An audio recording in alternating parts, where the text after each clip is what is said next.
Is it coming through any better? Oh, sir. Much better. Yes. Yeah. Oh, good. All right. Well, what do we got here? We got a part of the limited edition, soon to be YouTube videos, interviews, meet the band, coming from the Yank and Shank SLE show. Tonight we are with Print. Hello, gentlemen. Oh, how's it going? We're in Prince's garage, or garage, as we Americans say. What is this the home studio? Yes. The infamous home studio. Yes. Very nice. Is this where a lot of the creative process takes place? Oh, absolutely. On the big comfy couch. Sometimes. Yes. See, are you guys looking like at a laptop, or is this like a big screen TV you've got in here as well? We're looking into a laptop. We have a big screen TV, but we got all of our studio stuff set up, and we're working on a project right before this call. So we shuffled things around a little bit so we can shoot back this way. No, it's fine. We moved some equipment out of the way. Trying to make it casual, you know. Yeah, it's lovely. I love what you've done with the place. It's fantastic. It means a lot. Let's what do you want to do? You want to back up and just go like Print. What's the background story? How did it evolve? How did it get started? Whose brainchild? What's going on here? So my Christopher and I, we've been kind of doing music for a little while. 30 years, 20 years, something like that. Yeah, a little while. Yeah, since we came out, basically. Yeah. And realized that we were missing something. Basically, we're missing a drummer.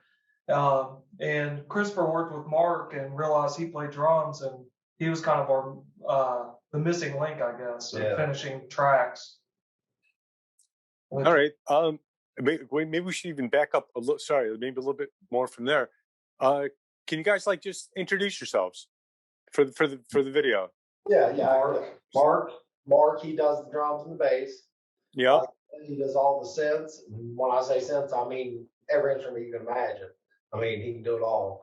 Compositions, whatnot. We all do compositions. I sing when I have to. Chris does all the vocals, all lyrics. We just love. Do you guys? Chris does guitars. Yeah, I do guitar. Yeah. Do you guys all? We all kind of do guitar. So. Yeah, but you guys also like all create like electronically as well. Oh, absolutely, yeah. Yes. All three of you. Okay, so there's no. I mean, yeah. You know, one of them old things. You know, old habits die hard. Love electronic music. Did a little bit of reading as much as I could kind of pick up on the interwebs before we got started. I noticed there was a little comment about you guys kind of like not liking to like really pick a genre, not really kind of sticking to one kind of sound. You like to kind of you like a little bit more latitude, a lot more freedom. Absolutely. In that respect. Have you ever tried to capture how you would describe the band's, I don't know, I guess overall sound? What kind of category would you use? Dreamlike. That's what we're always going for. Dreamlike. Surreal. Yeah, I think we kind of draw on a lot of inspiration. We have such a wide musical background in terms of our preferences. A lot of like Joy Division, new wave type stuff, The Cure, more industrial tracks like Nine Inch Nails. Mark has a big 70s rock preference. Yeah, so do I. Yeah, we love 70s rock. Grunge. Yeah. We draw from that.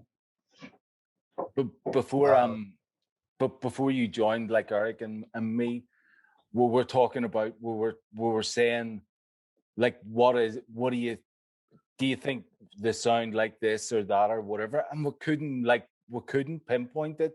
But it's interesting that you mentioned Joy Division because that was sort of one of the influences. What we kind of heard, it doesn't sound like Joy Division, but I love Joy Division. Love Will Tear Us Apart is my favorite song in the world. But I love Joy Division. we also picked up on like what thought there was like a bit of a Smiths Morrissey kind of thing going on. Yeah. We're torn by the whole Robert Smith, Morrissey thing. Like, I'm sure everybody else is, but yeah. We love Morrissey. It's one of his favorite bands, man. Mine too. Yeah, I definitely think you can pick that up. But something else I was picking up. I mean, we're in the UK, and I've gotten to listen to like a lot of different accents, people all over Europe, all over the UK, and there's just little subtleties. There's almost something in the lyrics of some of the songs where I'm almost picking up just a slight bit of an English accent. I was thinking, is there somebody in the band that's got like some kind of British background? But have you ever noticed that before? Has anyone ever suggested that before? There's a certain little something to the tonality. Sorry, go on. That's what we're trying to capture, more than anything. You guys have we respect and props where it's due, man. And music came from over there. Yeah. Oh no, I don't think there's anything. I like that. I would liken it to the reverse, the Beatles singing in a little bit more of an American accent when they when they got started. Well, and pretty much through a lot of their career. For the rest of it, because that accent is very much of that sound. It's got a relationship that early rock and roll and the American accent, so on and so forth. So that's kind of how I was thinking. It was using the voice, obviously as an instrument, but even taking it just that little bit farther. It's not just the tone. It's we can put a little bit of a different flavor on this by adjusting the accent just a little bit, and it's subtle. It's definitely not blatant, but I definitely could hear it. What I really do, honestly, when we do stuff, when we compose stuff, I just want to capture whatever the song is wanting from me is what I try to do. Like, it just turns out that way. We write like that, I guess. Yeah, we don't set out. And listen, I'm happy for that. Like I said, my favorite stuff comes from over there. Like the remotes. And you guys must play live together, because like Light is one of my favorite songs I've heard, like ever, kind of thing. And from I think it's about on the 3-minute mark, when it kind of kicks in and starts building, then like I'm thinking this is about to explode, but it just keeps building and building and building. And interestingly, we did one of these a couple of weeks ago with a guy called 0 Point Project. And he said one of his friends said them when he was doing music, you should always try and write an anthem. And that's exactly what your songs are. They're very anthemic, if that's a word at all. But Light in particular, it's relentless. It's absolutely, like, it's genius. It's absolute genius. First off, thank you. Thank you. Yeah, there was a little interesting fact on the drums, Christopher. When we got to that point where you say it takes off, drunk on this fight. And he kept telling me try something. So I sat there for 20 minutes playing, and then he fell asleep. but I made mental notes of things like that, and that's how they got in there. Some of the double time. Phenomenal, best drummer I know. By far. He's very humble. Best drummer I know. Isaiah can vouch for that. Dude's insane. And have you got a double pedal? Is it you're playing there? Yeah, I use sometimes. Have you got 2 kicks or no? Just the double. The double. You must go through a few skins. Yeah, it was kind of funny. He slept through it, but it was because there's it all got put down, So we got a follow up to that. It's a lot better, actually. Oh yeah, Twilight. I can't promise when it's ever going to be released, but we're working relentlessly. But Twilight, it's 8 minutes long, and it is fucking awesome. Yeah. If I do say so myself. Yeah, and the thing is with Light, it doesn't seem like an 8-minute song. Like at all. It's over in about 2 seconds. It's like I need to listen to that again. Well, that's what we kept saying when we did it. We kept saying it doesn't feel like that song is that long. Because believe me, we don't try to make songs. No. But some songs require that to get the point across. And I think Twilight. I think you'll like Twilight. I hope so. Yeah. Twilight's almost the resolution Yes. of Yes. the light. It kind of, because if you notice, light builds and builds and builds. Yeah. And it leaves you there for a little bit. And Twilight's going to be the resolution to that build. It's a lot darker. Yeah. Yeah. I mean, honestly, but it's good. Yeah, I think you'll like it. I hope. Wilson's heard it. Ted Wilson's heard all of our stuff 20 times over. Yeah, and how did that happen? Yeah, what's the backstory on that one? Yeah.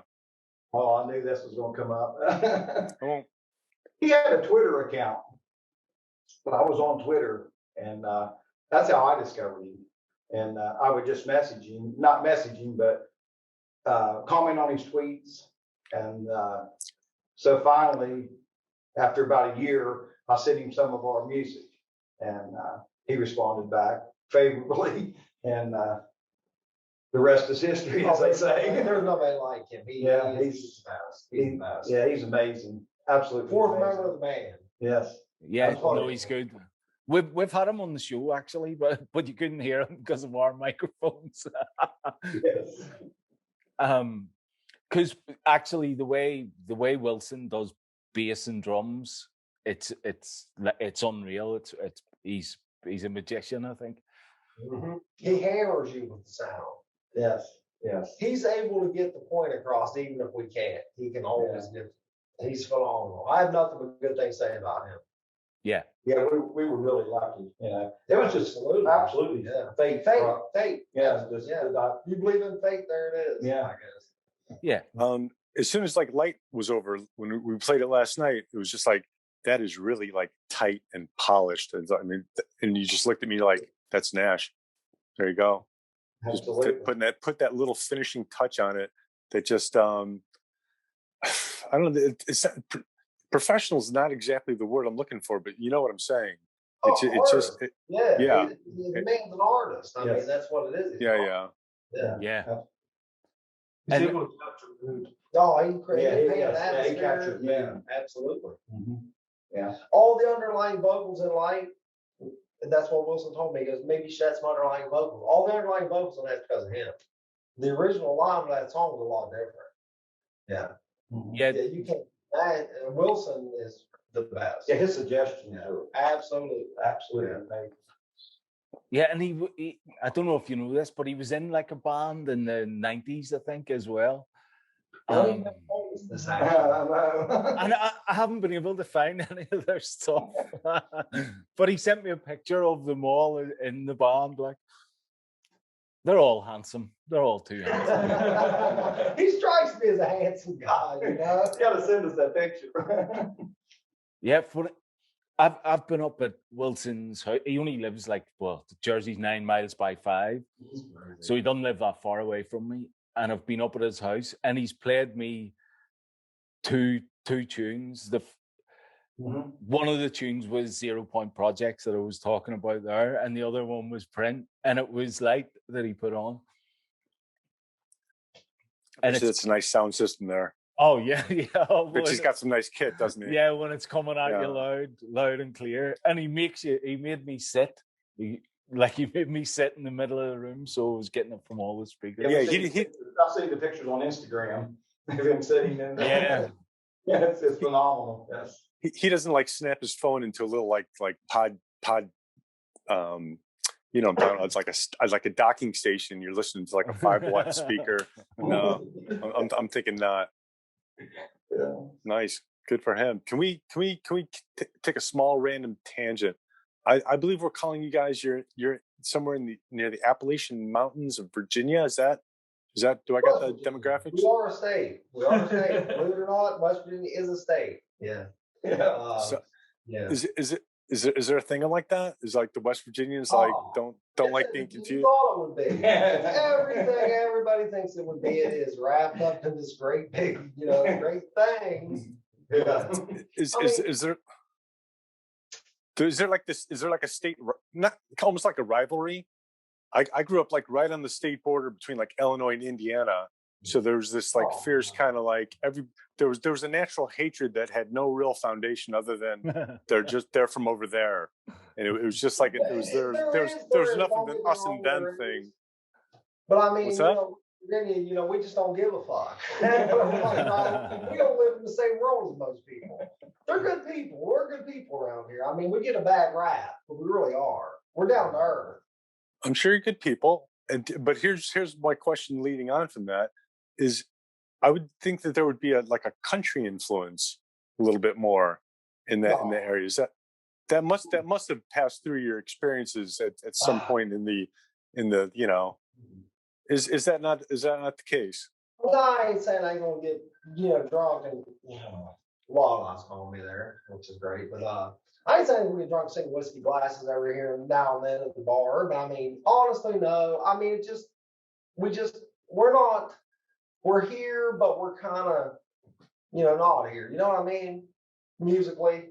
Yeah, I think that country music kind of permeated everything. Yeah.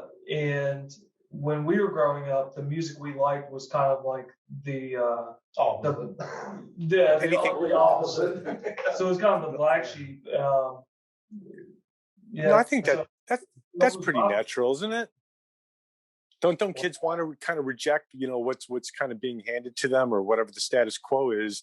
Yeah. That's not cool. You want to find, the underground punk station playing music that no one else will play. Yeah. That's the meaty, juicy thing as a teenage music fan, I think. I would say that's right. Yeah. How I can't really tell from here. I'm looking out into the audience. I'm saying you guys are kind of around 30-ish, maybe, give or take. Yeah. Something along these lines. Chris and them are, and Isaiah. I'm mid-50s.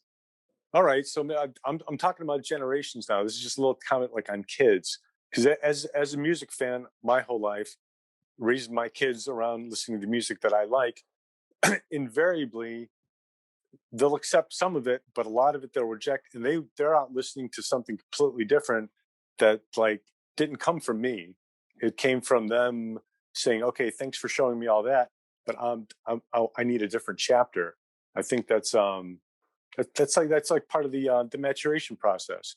That's life. Yeah. My daughter tells me all the time, she don't even listen to my songs when I sing them. I think do it all the time. That's the part I was going to. Singer, might I? My daughter is phenomenal. She got that from me. That's the bitch I was going to get to around this. What were you saying the other day, Paul? Your daughter doesn't think you're cool enough, even though you get your own record label and a radio show. And just not cool enough. No. Yeah. Not at all. What we got to do, man? What do we got to do? What do you got to do to sound cool? That's what I'm talking about. Tell me I'm cool, Magdalena. Say you're cool. Whatever it is, it's a little bit more than you're doing now. That's all that's all we know. It always is. Yeah. It always is. But Eric, say what you said the other day. That's really hard, man. You got to give me a little more to go on. Yeah, you said it's because when we see our daughters, remember them at every age. So when they're born, 1, 2, right all the way up to my daughter's 18 now. Yeah. But they just see us as dad. Yeah, we're just the old guy. That's all right. We're the old guy. Okay. Yeah. That's what I told Laney. I said, I'm an old man, dude. You don't have to think I'm cool. Your friends might, but you don't have to, Yeah. So it's culture shock for her, I know. So in West Virginia, what's happening in terms of being able to get out and play live, go to watch live acts? Nothing. But it never was. I've been doing music since I was 16 years old playing live. There's not a whole lot around here. We try, but I mean, it is what it is. Yeah, the COVID now, but nothing. And COVID's broke it. Mm-hmm. Yeah. So terrible. So have things opened up, or no, not really? It's a little bit better. I can't say it ain't been getting better since the vaccine. It has gotten a little bit better. Yeah. Is there talk about having opening up any kind of like music festival type things? Where open air, getting a number of bands. Yeah, festivals. So anything that.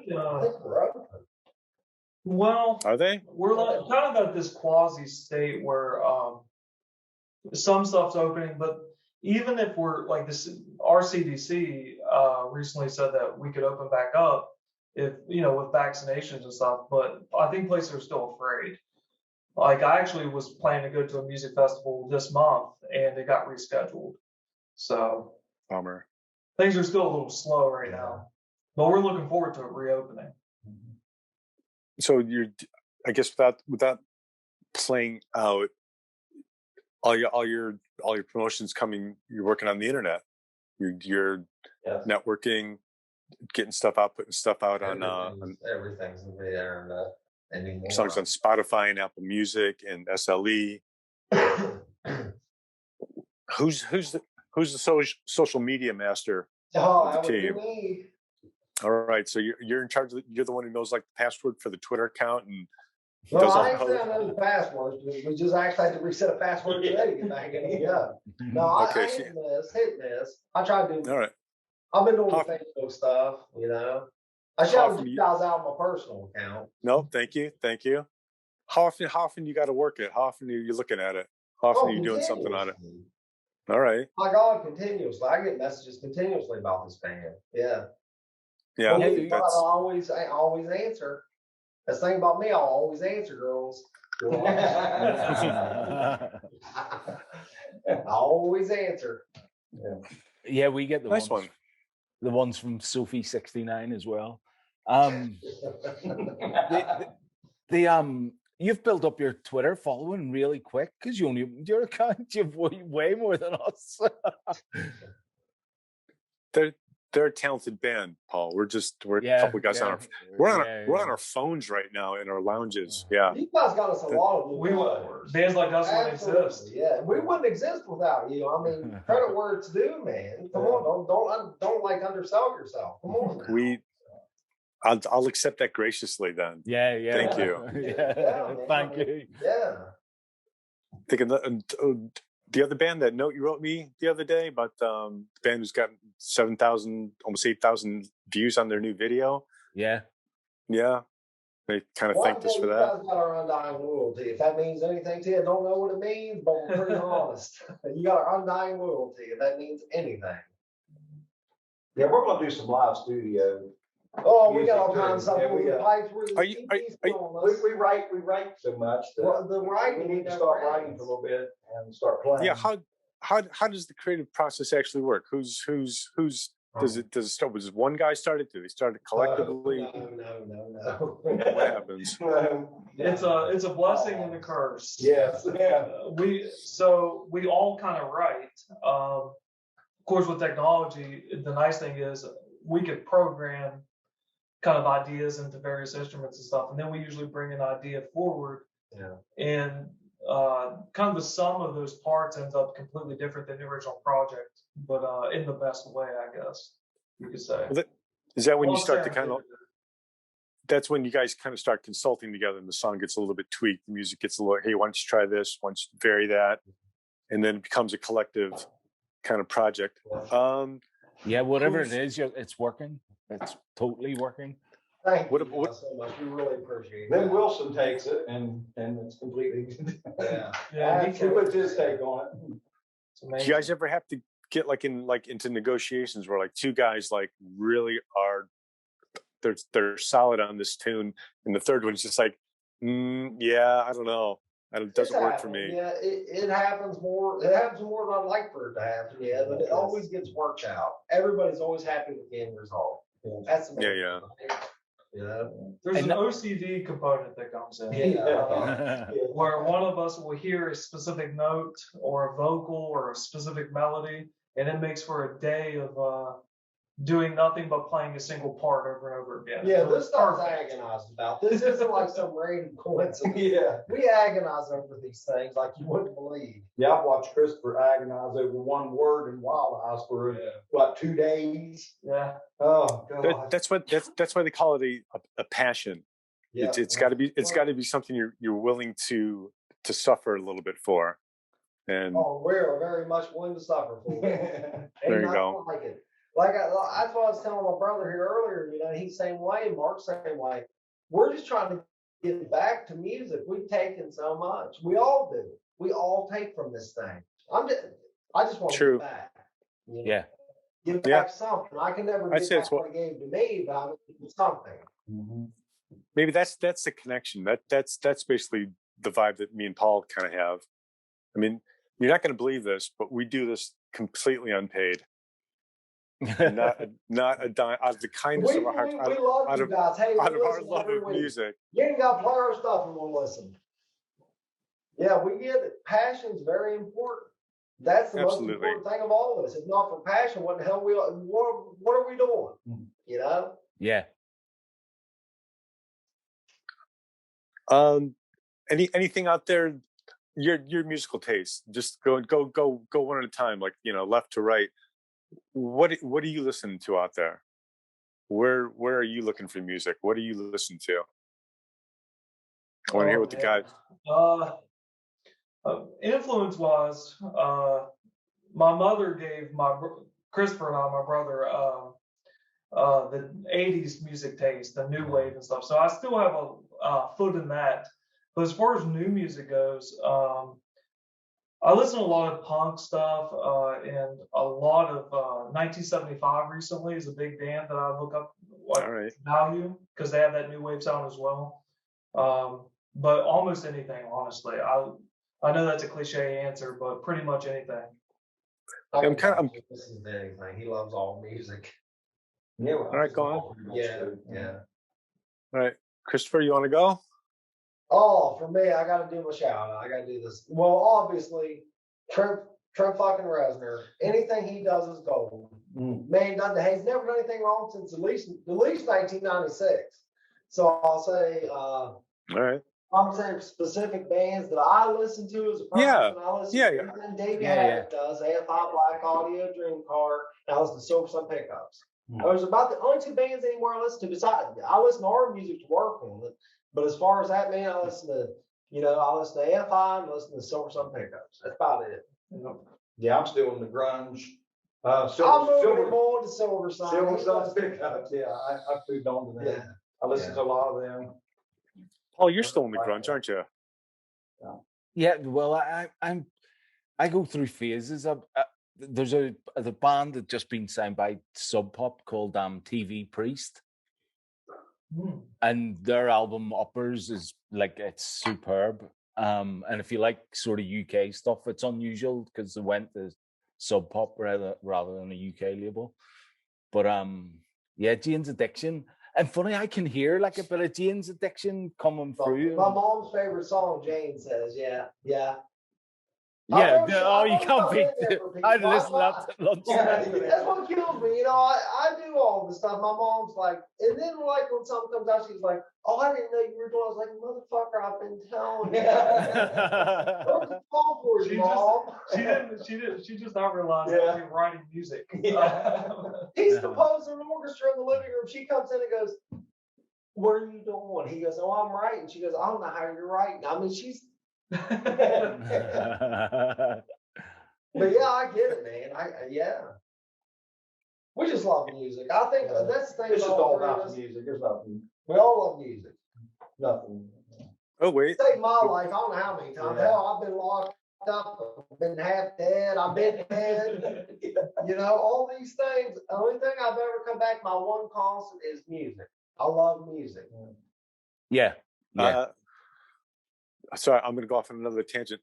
But how about if we just pick something other than music? What else? Major interest outside of music, and just go one band member at a time. Something. Yeah. What else? What else would you consider like your major interest outside music? At this point in time, I don't think there is anything but the music now. All right. Okay. Christopher. I like science. I like science and religion, and that's polarizing. So I ain't gonna expand on it. No. But I really like science and religion. I like tango, and then a lot of the lyrics too. I always write about that. Yeah. That dichotomy. I like Aleister Crowley. I like Jesus Christ. I like a lot of things. Is what I'm saying. I mean, my things are so broad. I don't even know how to say it. I like. Science. It's kind of heavy, but yeah. Nah, no, I didn't want to be. I tried my best. I mean, what it is. Couldn't be like a motorcycle ride. No. Let me give you one thing right to that. My favorite topic is love. That's what I'm afraid about. Believe it or not, is love. Nice. Love. But go ahead. He's my older brother, so he kind of gave me that same love for science. That's what I really have passion for. I get really nerdy. I like languages and philosophy, and I like psychiatry a lot, that kind of stuff. So, dude, we got some deep thinkers on our on our hands here. I just don't have time for anything else. That's fine. Come on. Third. Oh, you got no clue what this man. What this man does for the music, me and Isaiah are dime a dozen compared to that. Man takes it to the next level. Because I'm always saying, I'll come in here, we'll be working on a song.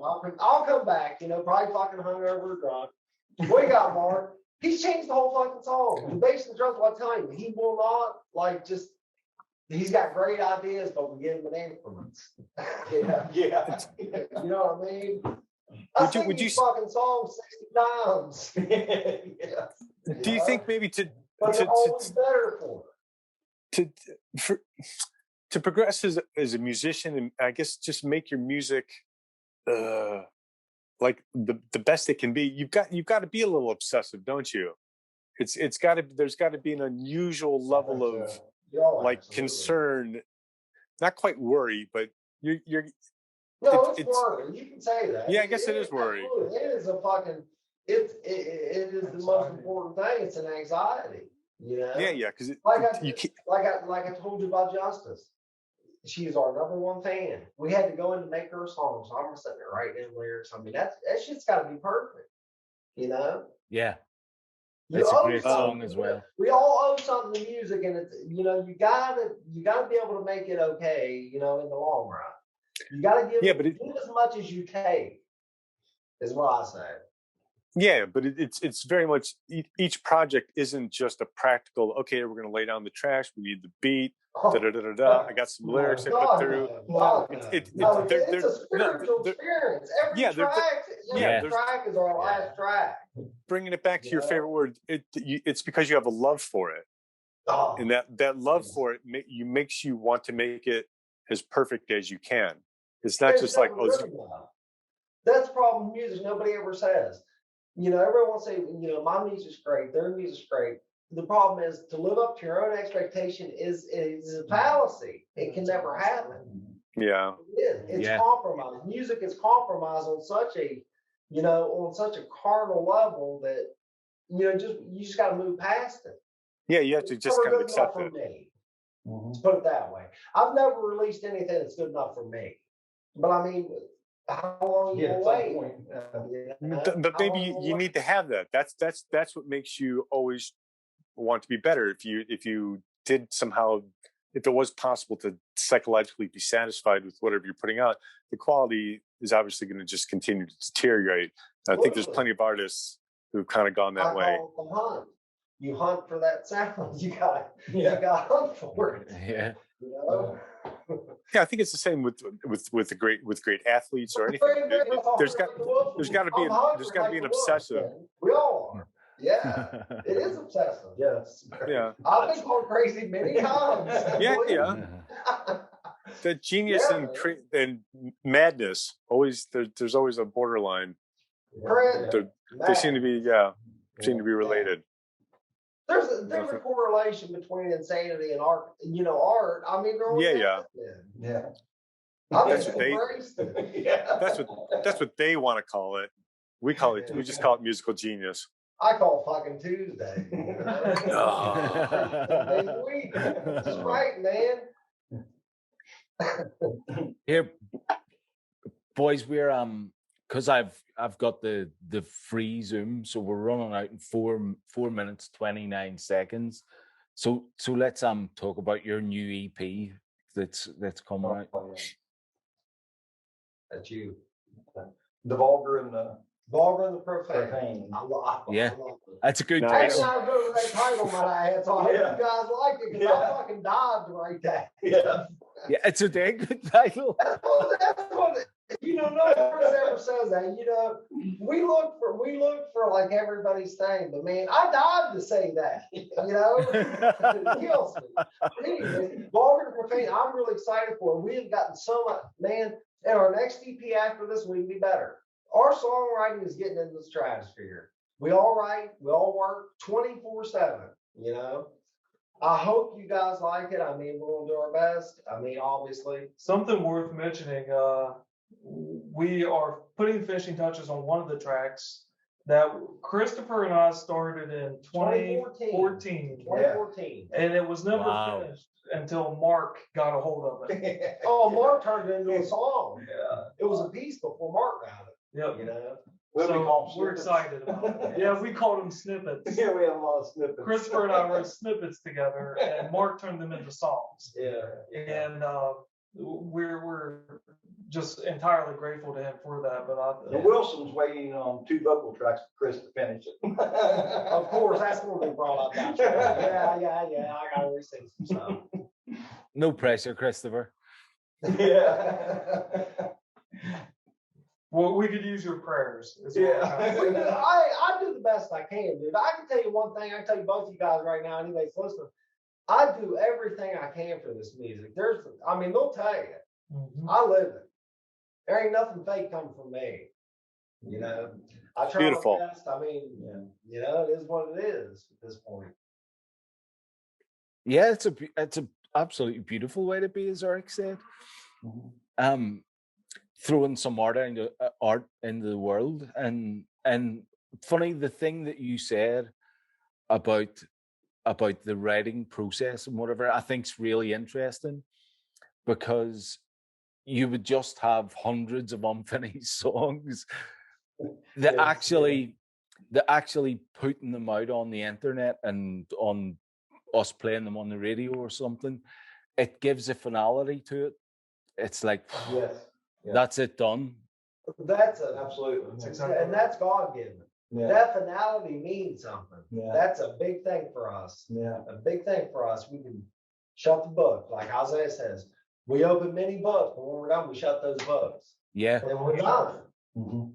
Hell, you couldn't live with it if you didn't. Now, you gonna live with these songs or the tragic songs. You know what I mean? You shut the book and you move the hell on. Mm-hmm. That's what I say. Scrapbook of memories. Yeah. Yep.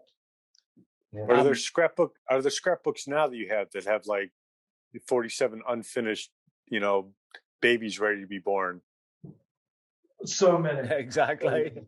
Yeah. So many. We're getting told. I mean, it's hard though, because when you work on an old song, you're getting feelings from 2, 3, 4 years ago. That's hard for me. Yeah. Personally, that is extremely hard. I live in the moment. Hence the downtrodden shit that comes with that. But I mean, I like working on a fresh song, but dude, when we do these old songs, we always take them darker, and I like that. They always come out more profound than I thought they would. The same thing with Letters. It was written many years ago. Oh God, Letters, 2014. I heard that alone. And we started working on it again and try to recapture what was there. Yeah, it's tough sometimes. Yeah, you did. Yeah, for sure. We just love music. I mean, more than anything, we're always going to do this. I hope everybody likes it, but if they don't, even if they don't, still doing. Honestly, I don't really give a fuck. Honestly. No. Yeah. No, you just worry about the people who like it. I love it. Don't worry about the people who don't. Yeah, right. You can't.